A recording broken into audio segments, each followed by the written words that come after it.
Hey, what's up, Mavs fans? Kevin Gray, Mavericks pre and post game host on 97.1 The Freak on the Dallas Mavericks Radio Network.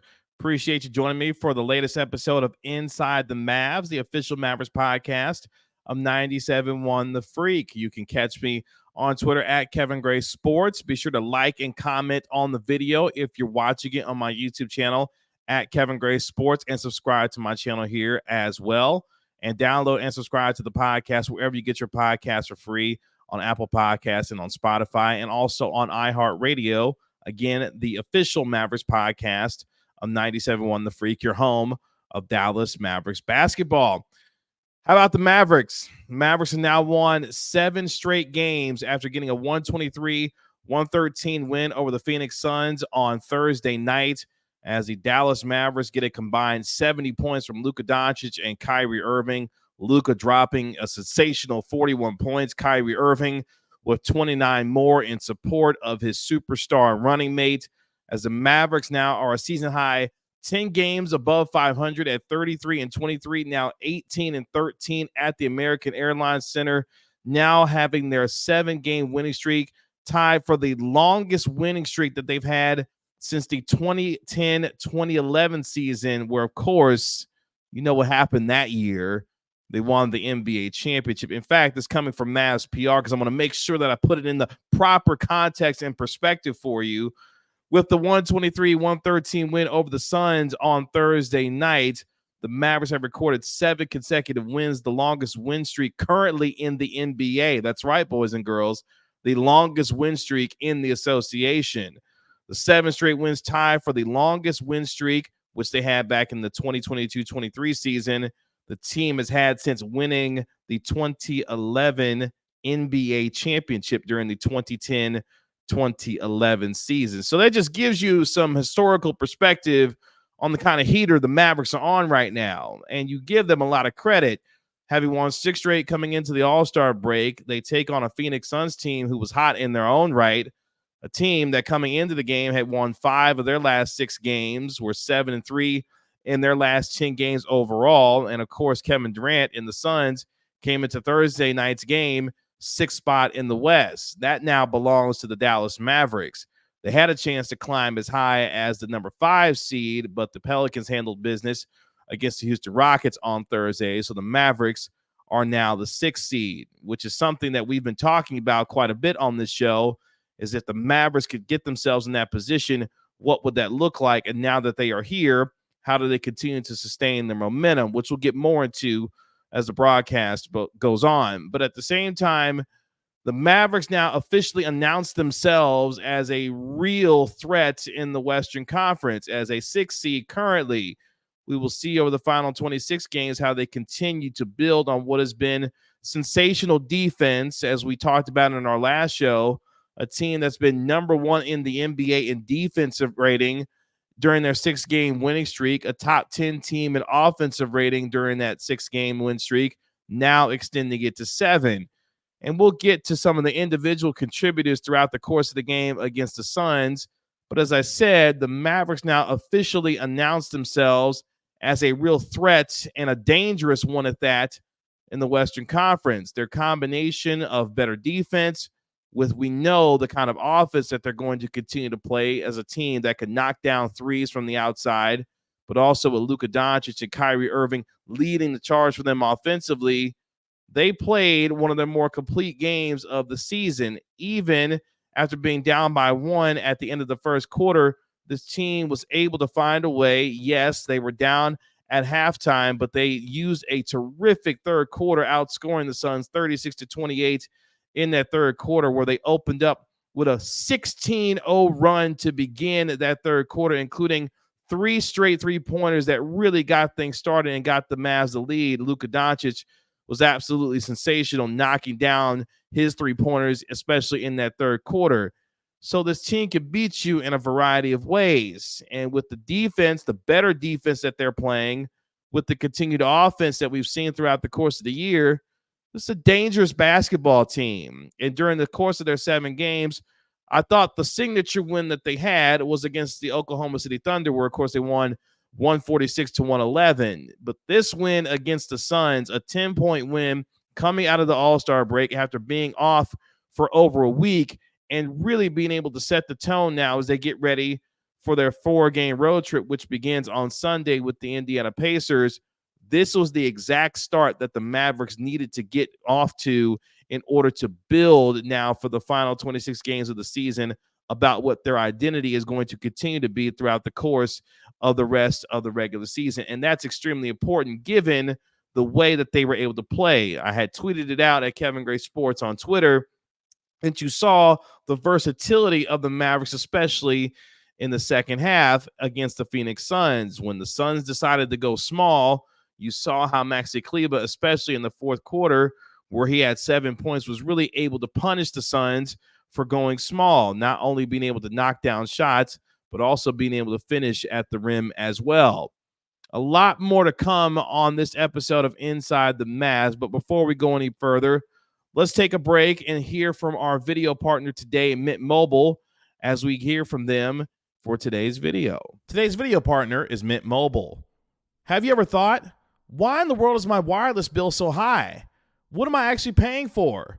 Speed, data, coverage, access to 5G, mobile hotspots, unlimited talk and text? What am I actually getting for all of this? Mint Mobile offers all these features for as low as $15 a month, and that's why I've partnered with Mint Mobile. They reimagined the wireless shopping experience and made it easy and online. No stores, no salespeople, just huge direct-to-you savings. Why should you pay more than you have to for access to premium wireless? Mint Mobile runs on the nation's largest 5G network. Go to mintmobile.com, also linked in my description, to get premium wireless for $15 a month. Switching to Mint is super easy. Thanks to digital eSIM cards, which most phones now have, you can sign up and activate immediately right on your phone from the comfort of your own home. If your phone doesn't have an eSIM, Mint will ship you a new SIM card for free. Big Wireless wants you to think that they're the only option. Don't be duped. Go to mintmobile.com/Kevin Gray, also linked in my description, to stop paying more than what you have to for your phone plan. Hey there, it's Ryan Reynolds, owner of Mint Mobile. Enticing, right? Back here on Inside the Mavs after that quick break, as the Mavericks are now at 33-23 after their 10-point win over the Phoenix Suns on Thursday night. And what we were talking about specifically with the Mavericks is we have seen the defense continue to improve, the offense continue to play at an extremely high level. We talked about the most complete wins that we've seen so far during this now 7-game winning streak. I mentioned the Oklahoma City Thunder win that they had with the additions of P.J. Washington and Daniel Gafford. This is also one of the more complete wins that they've had during this 7-game winning streak. And you think about the ways that they were able to get it done. The Suns turned the ball over 16 times in the game on Thursday night. The Mavericks taking advantage, scoring 29 points off those 16 turnovers. While, yeah, the free throw disparity, especially in the first half, wasn't great, the Mavericks were still able, especially in that third quarter, to really knock down shots from the outside. And you saw how quickly things can change in the blink of an eye when Kyrie Irving is able to take over, being able to help the Mavericks get a lead. And then also in the third quarter, Luka Doncic being able to do the same with his ability to knock down shots from the three-point line. So for the Mavericks, based on what you saw, you're liking the identity that they're forming. And one of the biggest takeaways in the game for me, and you saw it throughout the course of the night, especially in the second half, where the Mavericks did a great job of holding down Kevin Durant to just 11 points in the second half. The collective defense that they played against Durant was spectacular. Derrick Jones Jr. had a really nice block shot on Durant. You saw how Maxi Kleber was able to play, especially in the second half. But I want to focus on P.J. Washington, because Washington has been absolutely sensational since coming over to the Dallas Mavericks from the Charlotte Hornets. And you think about what he's done from a defensive standpoint. My man goes about 6'7" or so. He's got a wingspan of 7'2", but it's the athleticism and the quickness and the length and the size at which he is playing with, bothering a guy like Kevin Durant, who knows he can get his shot off pretty much at any point that he wants to because of the long arms that he has. Washington did a really good job on him, especially in the course of the second half as the game went on. And you saw how the scoring continued to go down for the Suns throughout the course of the game. They scored 33 points in the first quarter, 30 in the second, 28 in the third, and they finished up with 22 in the fourth quarter, only scoring 50 points in the second half. And that's a credit to the defense that the Mavericks were playing. And just to put some numbers to it, when it comes to PJ Washington and what he's done so far in his time with the Mavericks, based off of what we have seen from him, you'll be surprised at the defensive rating so far, or maybe you won't, because you have been watching what he's been doing so far. PJ Washington in 4 games with the Mavericks, check this out, been playing nearly 30 minutes a game, has an offensive rating of 119.7 and a defensive rating of 95.8.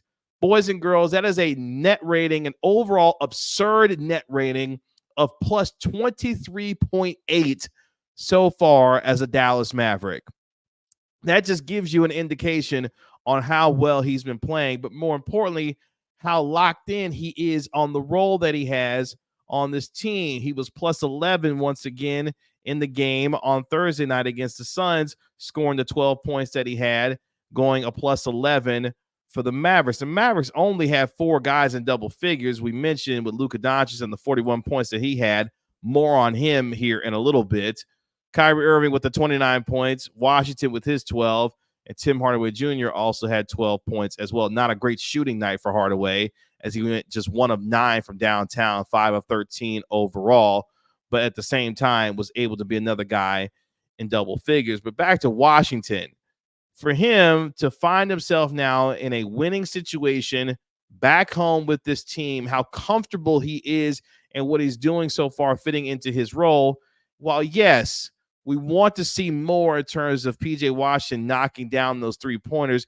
He made a couple of them against the Phoenix Suns, but as he continues to consistently be better from the 3-point line, making teams pay for him, leaving him wide open on the outside, he just becomes that much more of a lethal weapon on both ends of the floor.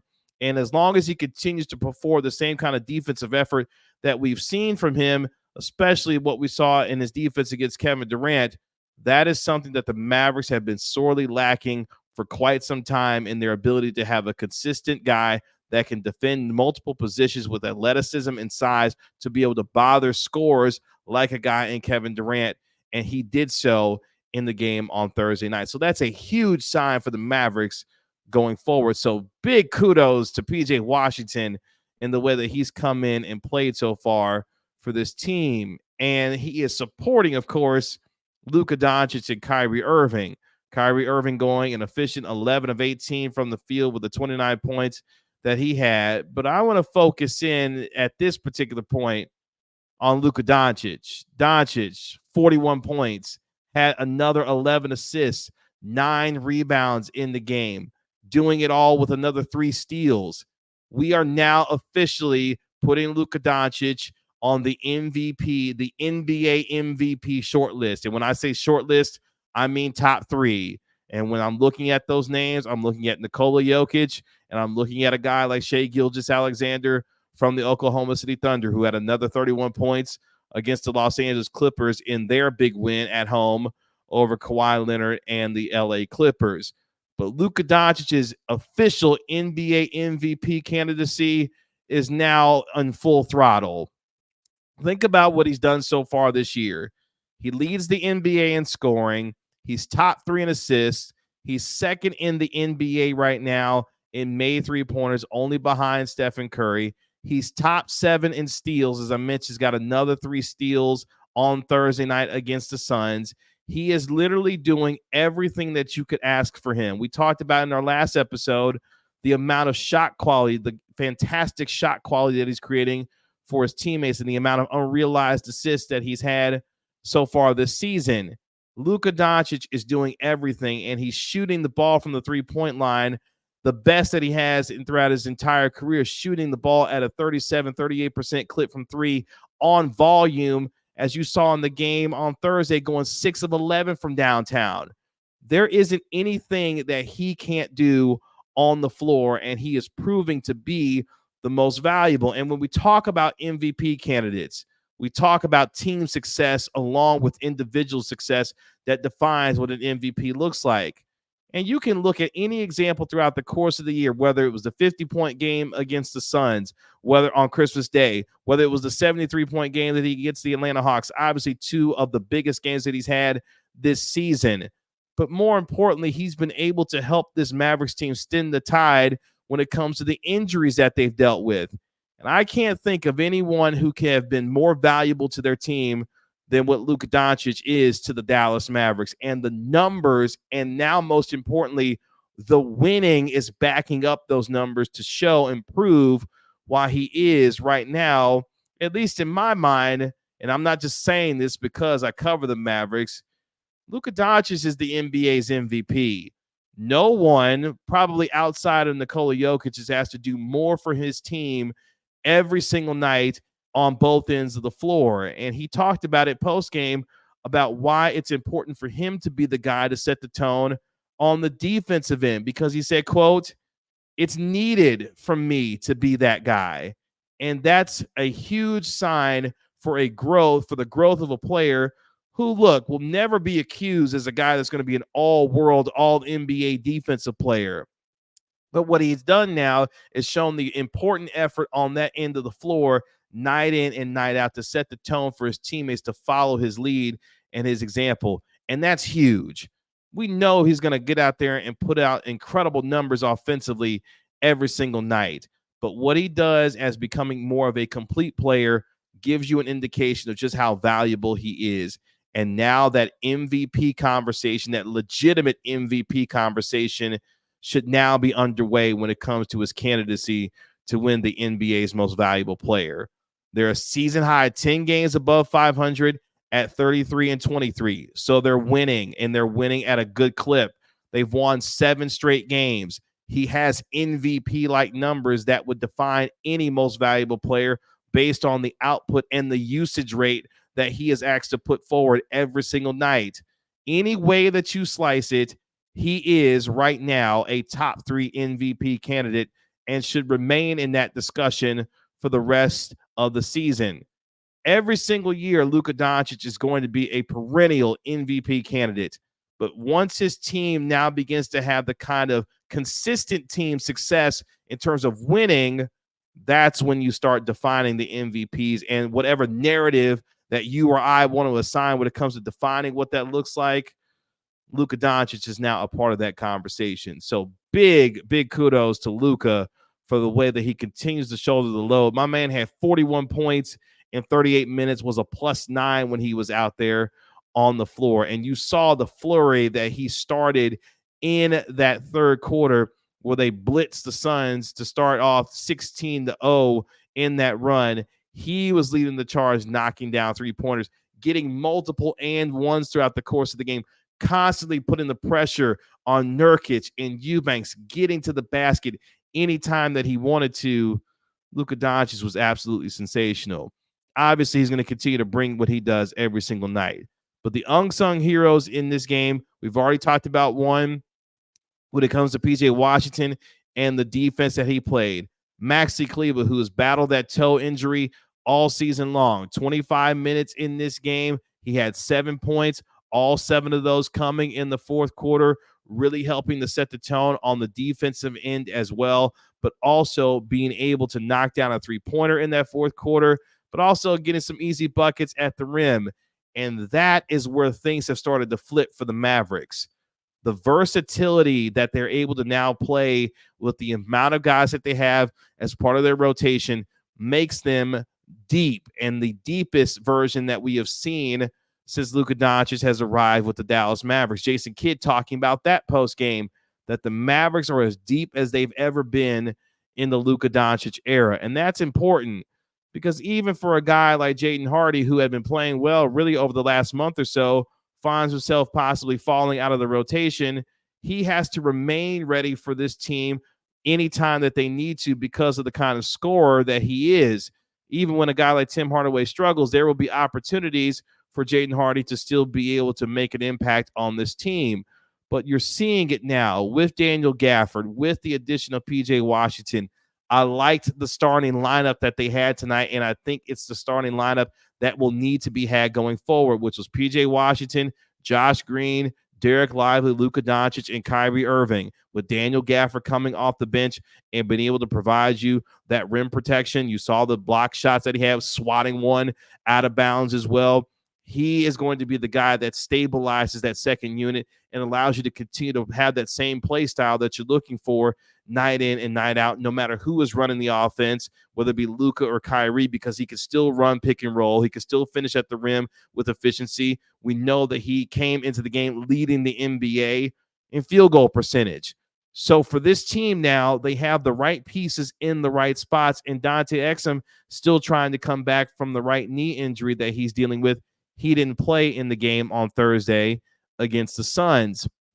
So all of these things, whether you get unsung hero help from a guy in Maxi Kleber who continues to find the way that he needs to play with the new rotations that the Mavericks are setting for, even Derrick Jones Jr. finding a way to contribute with the defense that he was able to help play on Kevin Durant.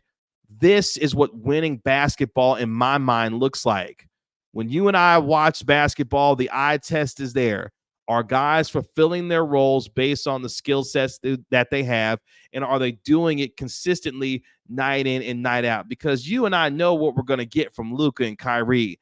That's a given. It's the other guys now who are able to fulfill the roles that they have that really gives you much more confidence, gives me a lot of confidence about how this team can move forward for the rest of the season. And they're going to continue to get tested. This was the beginning of a real test for them as they come out of the All-Star break when you look at who they have to play. Obviously, that they go on the road on Sunday when they take on the Indiana Pacers. And as we look at their schedule based on what's coming next for them, things are not necessarily going to get easier. You get the win against the Suns in that 10-point win on Thursday. Then on Sunday, you visit the Indiana Pacers. Then on Tuesday, you take on a Cleveland Cavaliers team who's been one of the best in the Eastern Conference so far this year before you face Toronto and then Boston on the road. So when you look at their next few games, we'll see if they can continue to put forward the kind of defensive effort that's required of them, especially against the Indiana Pacers. But several takeaways that I have from this game against the Suns. Number one, you lock down defensively in the second half, only allowing them to score 50 points. You converted off of the miscues of the Suns, turning 16 turnovers into 29 points. We know that the Suns are one of the most turnover-prone teams in the league. In fact, coming into the game on Thursday night, fourth worst in the NBA in terms of turnovers per game, nearly turning the ball over 13 times per contest. So you took advantage and were able to do so there. You got what you needed from your top two stars, with Luka Doncic and Kyrie Irving combining to score 70 of the 123 points in the game. So your two stars led you and paced the way when it came to scoring on the offensive end.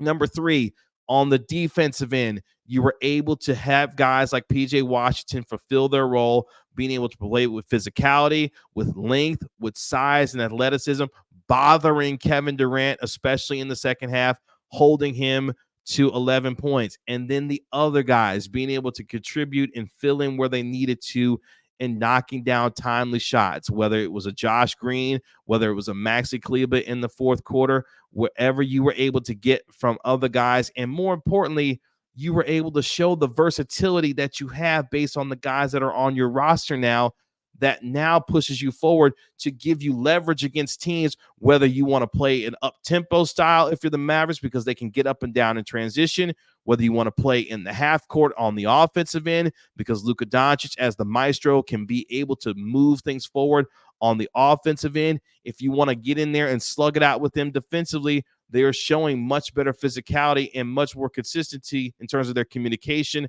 and their rotations to be able to play better on that end. So either way, in a lot of ways, you can find ways to win games if you're the Mavericks, and good teams can beat you in a variety of ways. And the Mavericks were able to do that and have been doing that during their 7-game winning streak. So based off of the way that they are playing right now, I'm not saying that they're going to win 8, 9, 10, 11 games in a row, although that would be pretty doggone cool. The point is, the habits that they're building, the style of play that they are showing each night, every time they get on the floor, the consistency at which their effort is at each and every night on the floor. All of those things, no matter if you win or you lose, those are the indicators that I'm looking for the rest of the season to see if they can put forward to be able to move them and keep them in the top 6 where they are. Because as I evaluate this team, I'm not evaluating them through the lens of, oh, can they just get into the playoffs?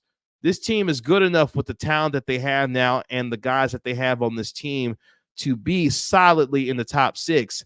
My lens goes to, can I see this team being a team that you don't want to see in the first round? Could they make some noise to get themselves to a second round or maybe even beyond? And I'm not trying to get ahead of myself. I'm just simply looking at what I've observed, what you see, and more importantly, what this team believes that they're capable of.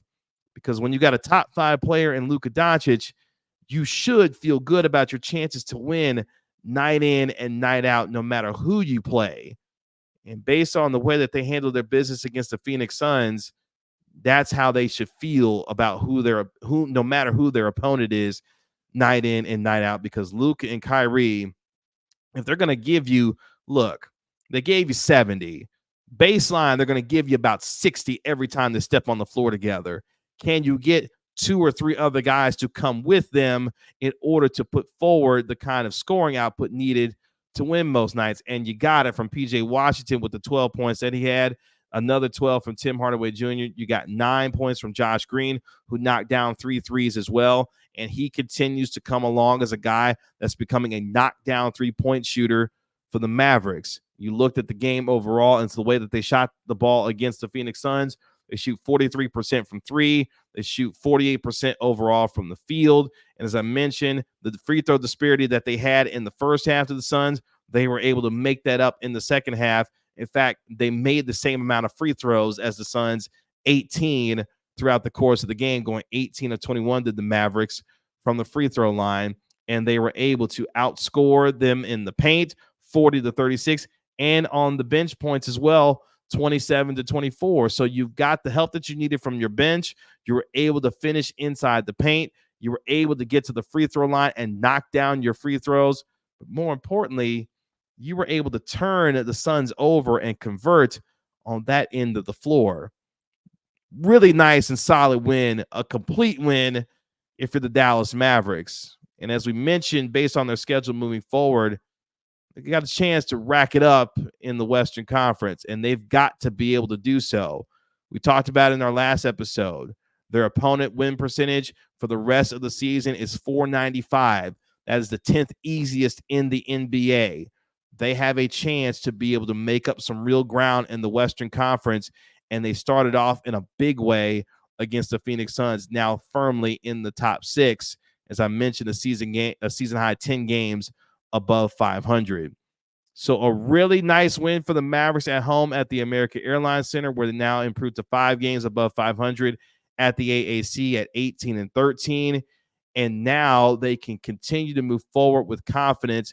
And now we'll see what these guys in terms of PJ Washington and Daniel Gafford look like on the road. They haven't had to play a road game so far as being a part of the Dallas Mavericks. And even for Daniel Gafford, who in this game played 17 minutes, was 0-1 from the field, but also went 4-4 from the free throw line. You saw what he had in terms of the 5 rebounds he had, was in foul trouble in the game with the 4 personal fouls that he had, but the Mavericks were able, based off of the guys that they have on their team, to be able to not have to worry about necessarily what Gafford was or wasn't providing for them, whether it be on the offensive or the defensive glass or overall in terms of his scoring output. Those things will continue to come for Gafford as he continues to remain on this team.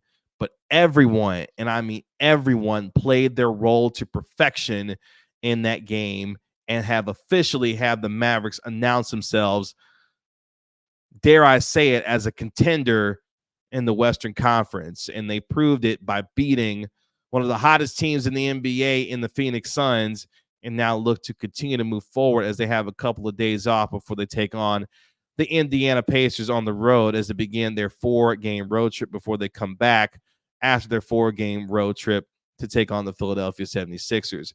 But the Mavericks get the 123 113 win over the Phoenix Suns. Now 33-23 on the season. Now 8-2 in their last 10 games. All the numbers, as a former Maverick, Jalen Brunson used to say, the vibes right now are immaculate for the Dallas Mavericks, and they've earned those vibes by the way that they've played. Really fun game to watch if you had a chance to watch it on TNT or listen to it on our home of the Mavericks. 97-1 The Freak with the great Chuck Cooperstein, who called the action alongside with Brad Davis. But for me, a great win, a complete win for the Mavericks. And now we'll see if they can continue to build on this going forward as they look forward to their road trip beginning on Sunday against the Pacers. But the Mavericks win by 10 games above 500. Longest winning streak since they won the NBA championship back in 2010, 2011. If you're a Mavericks fan, you feel real good right now about this basketball team and the way that they're playing. The Mavericks get back on the floor on Sunday when they take on the Indiana Pacers during a Sunday afternoon game. I'll have the pregame show on your home of the Mavericks, 97-1 The Freak. This has been Inside the Mavs. Appreciate you joining me here on this latest episode of Inside the Mavs. Make sure you download and subscribe to the podcast wherever you get your podcast for free. Give it a 5-star rating and write a review for it while you're there. Again, like and comment on the video if you're watching it on my YouTube channel at Kevin Gray Sports, and subscribe to my channel as well, and tell your friends and your family to check me out, not only on Inside the Mavs, but also my own podcast, the Gray Area Podcast, wherever you get your podcast for free. Download and subscribe to it on Apple Podcasts, iHeartRadio, and Spotify for Inside the Mavs, the official Mavericks podcast of 97.1 The Freak. I'm your host, Kevin Gray, Mavericks pre- and post-game host. I'll talk to you next time on Inside the Mavs. I'll talk to you later. Peace.